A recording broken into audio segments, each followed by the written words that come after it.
সন্মানীয় চেত্ৰী আয়োগৰ ন্যায়িক কৰ্মচাৰীসকলৰ ক্ষেত্ৰত যি পৰামৰ্শৱলী আছিল আৰু 2009 চনতেই সন্মানীয় উচ্চতম ন্যায়ালয়ে এই ক্ষেত্ৰত যি অৰ্ডাৰ পাছ কৰি থৈছিল সেইখিনি সংশ্লিষ্ট কৰ্তৃপক্ষৰ তৰফৰ পৰা আজি কুপতি সম্পূৰ্ণভাৱে ৰূপায়িত নোহোৱাৰ প্ৰতিবাদত সদৌ অসম কৰ্মচাৰী সন্থাৰ আহ্বান মৰ্মে সমগ্ৰ ৰাজ্যৰ লগতে শিৱসাগৰ জিলা ন্যায়পালিকায়ো আজি কৰ্মবিৰতি আজি আৰু অহা কালিলৈ 16 তাৰিখে 15 আৰু 16 তাৰিখে আমি কৰ্মবিৰতি কাৰ্যসূচী পালন কৰিছোঁ। আমাৰ এই যি চেত্ৰী আয়োগ পৰামৰ্শৱলী আছিল এইখিনি ৰূপায়ণ কৰাৰ কাৰণে আৰু লগতে আমাৰ অন্যান্য সংশ্লিষ্ট কৰ্তৃপক্ষৰ ওপৰত যি দাবীসমূহ আছিল এই দাবীসমূহ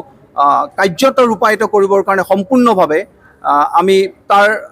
কাৰণে আজি আমি কৰ্মবিৰতি কাৰ্যসূচীত অংশগ্ৰহণ কৰিবলগীয়া হৈছে। আমাৰ যি কৰ্মচাৰীসকলৰ যি ছাৰ্ভিচ ৰুল আছিলে এই ছাৰ্ভিচ ৰুল প্ৰণয়ন কৰাৰ ক্ষেত্ৰত যি পৰামৰ্শ আগবঢ়োৱা হৈছিলে এই ক্ষেত্ৰত একো বিহিত ব্যৱস্থা এতিয়ালৈকে লোৱা হোৱা নাই। দ্বিতীয়তে যি আমাৰ এটা পৰামৰ্শ অনুযায়ী চেত্ৰী আয়োগৰ সন্মানীয় চেত্ৰী আয়োগৰ এটা পৰামৰ্শ অনুযায়ী যি bench clerk grade 1 grade 2 grade 3 যি বেঞ্চ ক্লাৰ্ক পদৰ সৃষ্টি কৰাৰ কথা আছিল অসমৰ কেইখনমান জিলাৰ বাহিৰে বাকী পুৰণা জিলাসমূহত এই বেঞ্চ ক্লাৰ্ক যি পদ এই পদটোৰ সৃষ্টি কৰা হোৱা নাই। 3 নম্বৰতে যি 25% প্ৰমোশনেল ফেচিলিটিজ দিয়াৰ কথা আছিল গ্ৰেড 4 যিখিনি ষ্টাফ সেই গ্ৰেড 4 ষ্টাফখিনি গ্ৰেড 4 ষ্টাফসকল জুনিয়ৰ এডমিনিষ্ট্ৰেটিভ এছিষ্টেণ্ট পদলৈ উন্নীত কৰাৰ ক্ষেত্ৰত যি 25% প্ৰমোশনেল ফেচিলিটিজ দিয়াৰ কথা আছিল সেই ক্ষেত্ৰতো একো বিশেষ ব্যৱস্থা গ্ৰহণ কৰা হোৱা নাই। তাৰপিছত যি ষ্টেনোগ্ৰাফাৰ ড্ৰাইভাৰ ৰেকৰ্ড কিপাৰ এইসকলৰ কাৰণে যি স্পেচিয়েল এলাউন্সৰ ব্যৱস্থা কৰা আছিল সেই ক্ষেত্ৰতো একো ব্যৱস্থা গ্ৰহণ কৰা নহ'ল আৰু যি লোক আদালতত নিয়োজিত যিসকল কৰ্মচাৰী আছিল এই কৰ্মচাৰীসকলৰ কাৰণে যি 5% বেচিক পেৰ কথা আছিল এইটো কৰা হোৱা নাছিল আৰু এইখিনিৰ লগতে আমাৰ 2017 চনৰ যিখন আৰপি আছিলে এই 17 চনৰ আৰপিখনৰ ক্ষেত্ৰত যি সংশোধনৰ কথা আছিলে যিখিনি এনামলিষ্টত আছিলে সেইখিনি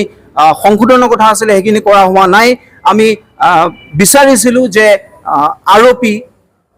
এই 2017 আৰপিখন সংশোধন কৰিব লাগে সেইখন কৰা হোৱা নাই। প্লাছ আমাৰ যি চিফ জুডিচিয়েল মেজিষ্ট্ৰেট এষ্টাব্লিছমেণ্টৰ যিজন হেড এডমিনিষ্ট্ৰেটিভ অফিচাৰ